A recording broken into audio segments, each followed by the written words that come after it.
Hi, welcome to my video. In today's world, information is everything. Remote sensing and GIS give us the ability to see patterns, changes and the risks on Earth from above, helping us to make smarter and faster decisions. So, let's begin with the remote sensing. Remote sensing is the science of obtaining information about the Earth's surface without making direct physical contact. Instead of going to the field, we use sensors mounted on satellite, drone, or aircraft to capture the data. These sensors detect reflected or emitted energy from the Earth, usually in the form of electromagnetic radiation such as visible light, infrared, or microwave signals. For example, when a satellite captures an image of a forest, it doesn't just see green color, but it can also detect differences in heat, moisture content, and also even the plant health.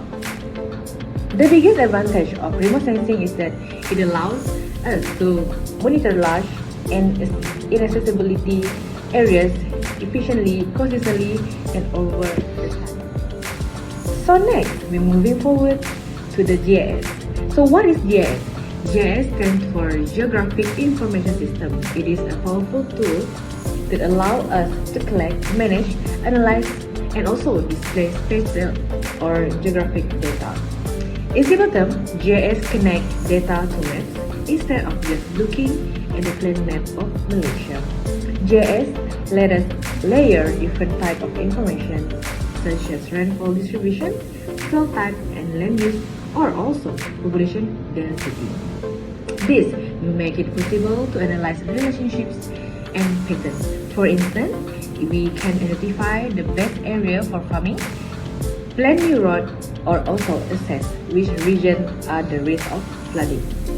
When combining with remote sensing, GIS becomes even more powerful because satellite or drone data can be integrated into a system to support real-time decision making. GIS empowers farmers with a range of practical applications.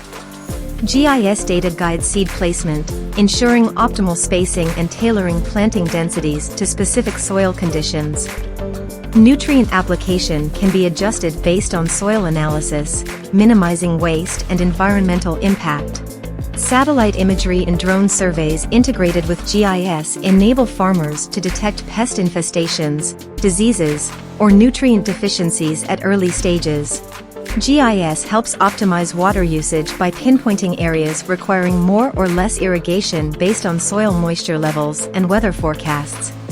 Historical yield data combined with real-time monitoring allows for more accurate yield predictions, facilitating informed decisions on resource allocation and marketing strategies.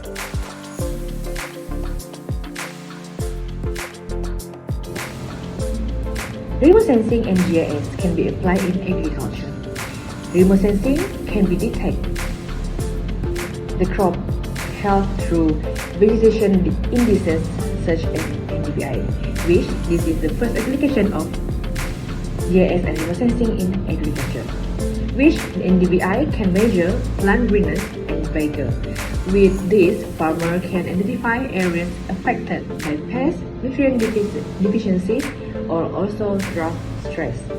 GIS then maps this problem area and help plan targeted solution. For example, applying a fertilizer only where it is needed instead of across the entire field. This combination supports precision agriculture, reduce cost and also increase yield, and minimize environmental changes and damage. Next, we will watch a video of crop health monitoring via satellite drone imagery with using NDVI. The spread of digital technologies in farms has led to an increasing use of vegetation indices, such as NDVI. Vegetation indices are calculated from data collected using drones or satellites. Commonly used satellites have regular acquisition intervals, such as 5 days or 16 days, so indices are available for multiple dates in the same season. The sun emits radiation with different wavelengths and frequencies. Vegetation absorbs solar radiation in different bands, that is in different frequency ranges and wavelengths, and emits a different percentage of it back into them. The most used vegetation index is undoubtedly the Normalized Difference Vegetation Index, NDVI. It describes the vigor level of the crop, and it is calculated as the ratio between the difference and the sum of the refracted radiations in the near infrared and in the red. The interpretation of the absolute value of the NDVI is highly informative, as it allows the immediate recognition of the areas of the farm or field that have problems. The average NDVI of a field varies according to the variety and phenological stage of the crop. Normalized Difference Water Index, NDWI, reflects moisture content in plants and soil. Vegetation cover on the Earth's surface undergoes severe stress during a drought. If affected areas are not identified in time, entire crops may be damaged. The early detection of water stress can prevent many of the negative impacts on crops. Remote sensing of land and the NDWI index can control irrigation in real time, significantly improving agriculture, especially in areas where meeting the need for water is difficult. The high NDWI values correspond to high plant water content and coating of high plant fraction. Low NDWI values correspond to low vegetation content and cover with low vegetation. During periods of water stress, the NDWI rate will decrease. The NDWI index for assessing risk of fire is used to determine the presence of moisture in vegetation cover. Higher NDWI values indicate sufficient moisture, while a low value indicates water stress.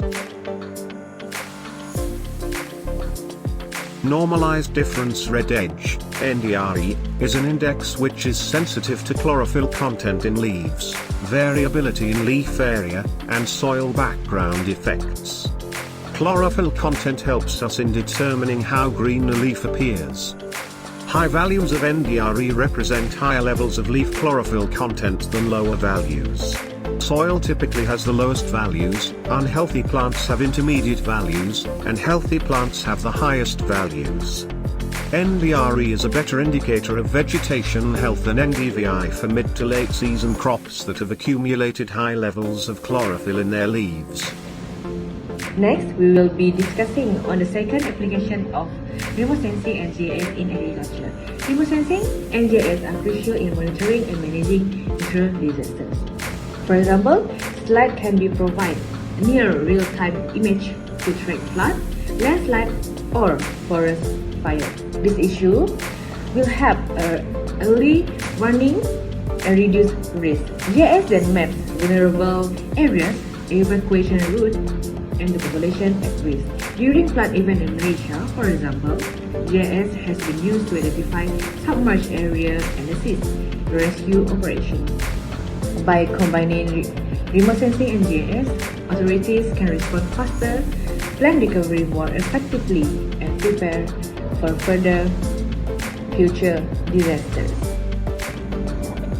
The third major application is in environmental monitoring and land use planning. Remote sensing provides updated information on deforestation, urban expansion, water quality, and even climate-related changes. GIS allows us to analyze and map these changes over time. For example, we can see how much forest has been cleared in a decade, or how urban growth is affecting agricultural land. This knowledge is critical for policymakers and planners to ensure sustainable development and conservation. In summary, remote sensing and GIS are not just technologies but powerful tools that help us understand our world better. Remote sensing acts as our eyes in the sky, capturing valuable data from satellites, drones, and even aircraft, while GIS allows us to organize, analyze, and apply the data to solve real-world problems.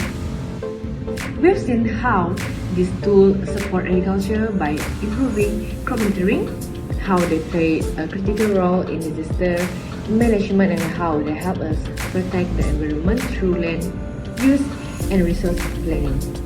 Together, remote sensing and GIS provide knowledge for smarter decision, more efficient resource use, and also more sustainable future. Bye. Thank you.